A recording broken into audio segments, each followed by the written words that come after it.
Najbolji način da za vrijeme ljetovanja izbjegnete posljedice štetnog sunčevog zračenja je da se između 10 i 17 sati ne izlažete suncu. Čak i ako s obitelji boravite u hladu ili se suncu izlažete kada zračenje nije tako visokog intenziteta, potrebno je nanijeti kremu s adekvatnim zaštitnim faktorom. Također savjetujemo vam da dijete zaštitite i laganom odjećom te kapicom.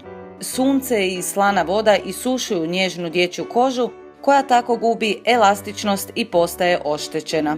Zato nakon kupanja u moru isperite dijete slatkom vodom i tako izbjegnite eventualnu iritaciju kože.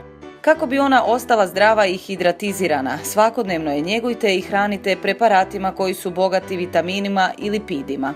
Vaše dijete tako će uživati u ljetnim radostima, a vi ćete mu osigurati zdravu i meku kožu.